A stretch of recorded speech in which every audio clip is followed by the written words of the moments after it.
Working as a pizza delivery boy, you'll run into a lot of strange things. However, this story may be an excessive example of that. I was 21 years old, and it was a late Friday night shift at John's Pizza, meaning I would be closing with my boss. It was about 9 o'clock, an hour before closing. My next delivery was to the Saugerties, the next town over. The drive wasn't too long, maybe 15 minutes. I was a bit confused. The map was taking me to an isolated road that seemed to lead to nothing. I drove down it anyway, and shortly realized it led to a house by the water. It seemed every light in the house was on. Upon getting closer, I could hear music blasting from inside the house, even with my windows shut. Strangely, there were only 2 cars parked in front of the house, at least from what I could tell. It was a pretty wide open property. The front of the house faced the water, so the road, or driveway I suppose, curved around to the front by the water. As I walked up to the front door, I took more notice to the fact that the house was like brand new. I then rang the bell a few times since the music was so loud. I was caught completely off guard when 2 women opened the door, one blonde and one brunette, barely clothed. They had huge, flirty grins on their faces. The blonde woman grabbed the pizza while the brunette handed me a 20. I was about to ask where everyone was, but the brunette called me cute and asked me for my number. I thought I was about to get extremely lucky. After giving her my number, I was about to attempt at getting myself invited in, but the blonde immediately did that for me anyway.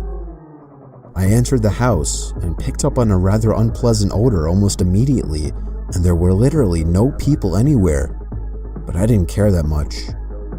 The 2 women began to lead me upstairs, but unfortunately, this story did not go in the direction you may have hoped it would. I was literally on the 2nd step when a horrifying scream for help came from upstairs.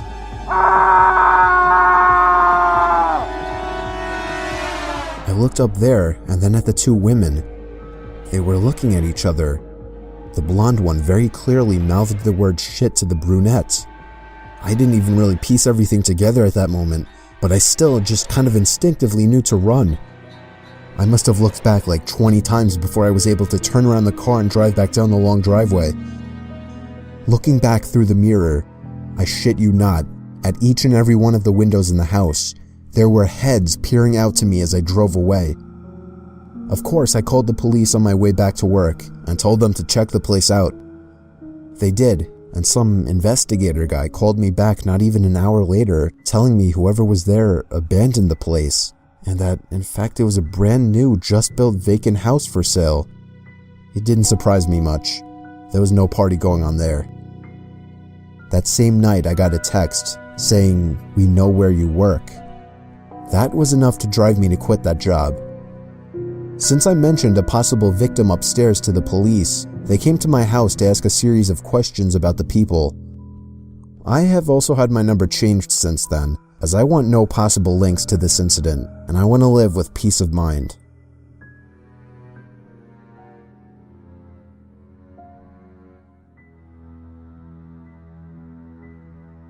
So it was my last delivery of the night at Domino's Pizza to a house that was about 10 minutes away from the shop. There was a note on the door, which I read after ringing the bell.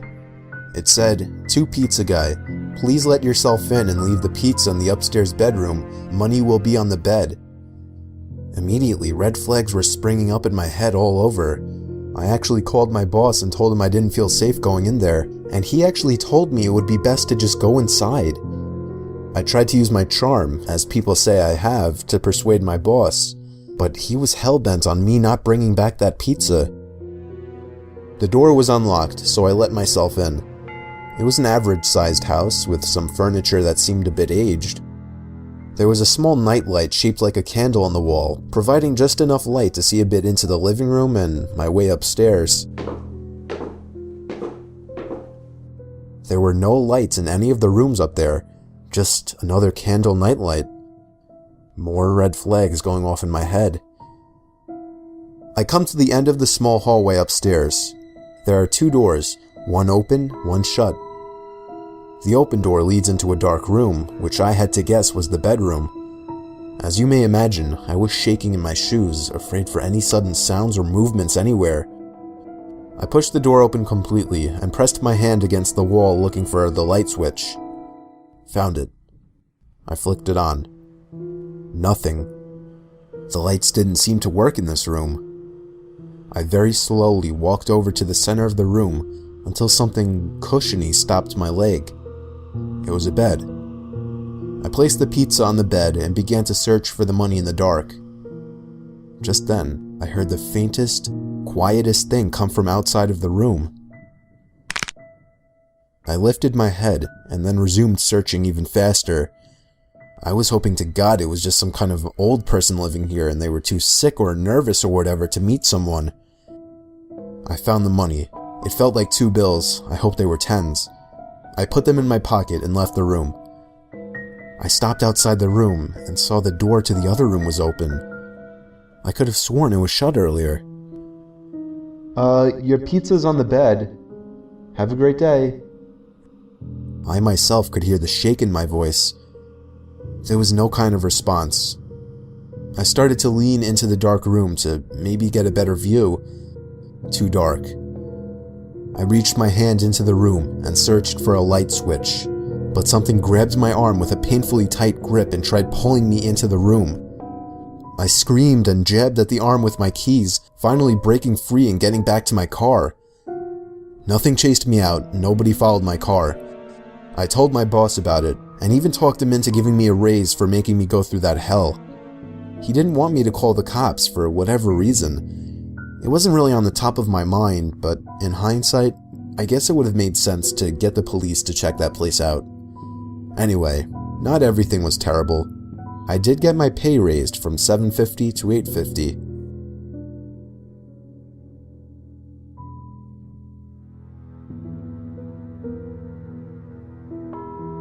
I was never the delivery boy when I worked at Gino's Pizzeria, but when the new kid called out sick on like his second day, I had to take over for the night. It was a slow Tuesday night for deliveries, so it wasn't too bad. I had a manual 1998 Ford Mustang, a gas guzzler, so I in no way wanted to beat that car around town delivering pizzas. I made 3 normal deliveries within 3 hours. The place closes at 9 on weekdays, so I estimated 1 or maybe 2 more deliveries for the night.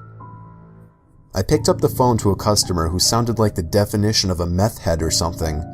She had a raspy voice, she stuttered, she forgot what she was saying, she had long pauses. Literally, there was like a 10-second gap between her saying, "Can I just get a..." and regular pizza. It was a huge production just getting the address from her.